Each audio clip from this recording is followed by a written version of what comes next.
अरे आंटी जी आप, नमस्ते। नमस्ते बेटा, क्या मैं अंदर आ सकती हूँ? जी आंटी आइए।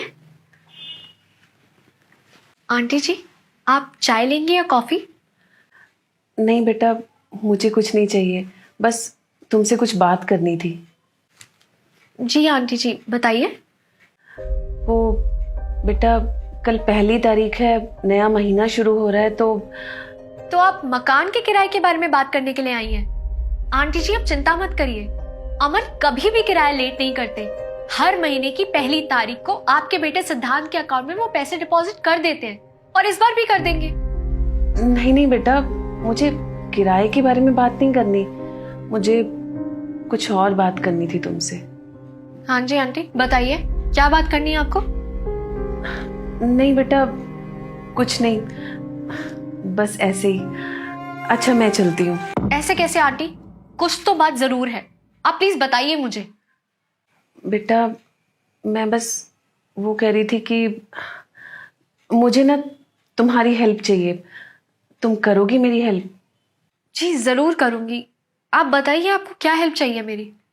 बेटा मुझे काम की ज़रूरत है, क्या तुम मुझे काम दे सकती हो? काम की जरूरत, वो भी मुझसे? मैं आपकी बात कुछ समझी नहीं। बेटा म- मुझे कुछ पैसों की ज़रूरत है, मैं तुम्हारे घर का काम कर दूंगी और बदले में तुम मुझे कुछ पैसे दे देना। आंटी पैसे की क्या जरूरत है आपको? 3 मंजिल का घर है आपका और आपके यहाँ हम खुद किराए पर रहते हैं।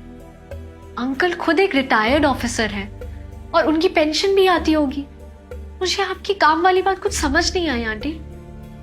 बेटा अब क्या बताऊं तुम्हें, घर का किराया, अंकल की पेंशन के पैसे, सब कुछ सिद्धांत के हाथ में रहता है। उसका कहना है 3 टाइम का खाना तो मिल रहा है ना, कपड़े मिल रहे हैं ना, तो पैसों की क्या जरूरत है आपको? पहले वक्त कुछ और था, पर अब वक्त कुछ और है। पहले किराया, पेंशन सब तुम्हारे अंकल के हाथ में और मेरे हाथ में था, पर अब सब कुछ सिद्धांत और बहू के हाथ में है। हम तो अपने घर में पराये हो गए हैं बेटा। आंटी सिद्धांत भाई और भाभी आपका ख्याल नहीं रखते क्या? आपको खाना नहीं देते क्या ठीक से? बेटा अगर 3 टाइम का खाना देना ही ख्याल रखना होता है ना, तो वो मिल जाता है, लेकिन वो सिर्फ पेट भरने के लिए होता है, पर कोई इच्छा या कोई फरमाइश नहीं कर सकते। हम माँ बाप तो बिना कहे ही बच्चों की फरमाइश जान लेते थे, पर जब हम कुछ मांग लेते हैं तो उन्हें फिजूल खर्ची लगता है। तुम्हारे अंकल अब कमज़ोर हो गए हैं, कुछ काम नहीं कर सकते, लेकिन बेटा जब तक शरीर में जान होती है कुछ शौक तो होते हैं ना। 2 दिन से गुलाब जामुन की रट लगा रखी है, पर देखो बच्चों के हिसाब से गुलाब जामुन चीनी से भरा हुआ खराब खाना है, वो घर पे नहीं आ सकता। आजकल के बच्चे अपने शौक के लिए हजारों रुपए खर्च कर देंगे, लेकिन माँ बाप की छोटी सी खुशी उनको फिजूल खर्ची लगती है। माँ बाप अपने बच्चों के लिए अपना सब कुछ लुटा देते हैं, फिर भी अपने आप को दुनिया का सबसे अमीर आदमी समझते हैं।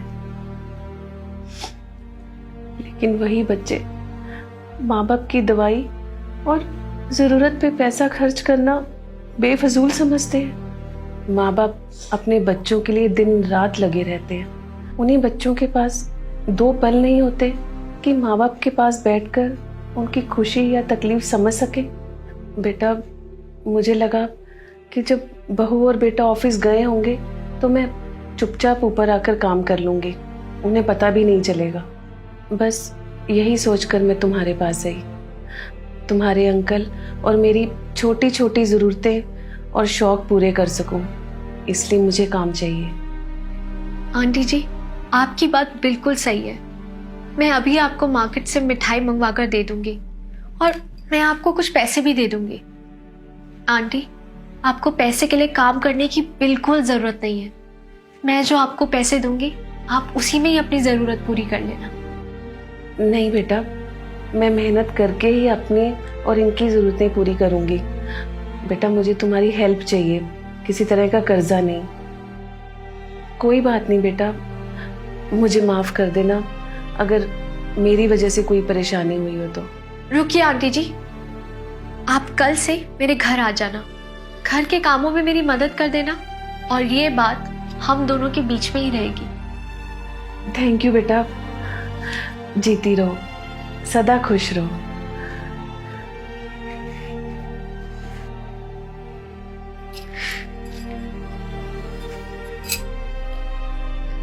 प्रणाम मम्मी जी, कैसी हैं आप? मैं ठीक हूँ बहू। मम्मी जी, आपको मेरी वजह से कोई परेशानी तो नहीं है ना? आज ये बात क्यों पूछ रही हो? बताइए ना प्लीज। अरे जिसको बेटी जैसी बहू मिली हो उस सास को भला क्या परेशानी हो सकती है? मम्मी जी, आप प्रॉमिस करिए मुझसे कि अगर आपको कोई भी परेशानी होगी तो आप मुझसे शेयर करेंगी ना? अरे बावरी हो गई है क्या?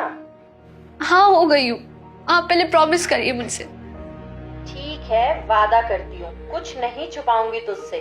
चल अपना ख्याल रखना और साथ ही साथ मेरे बेटे का भी। जी मम्मी जी।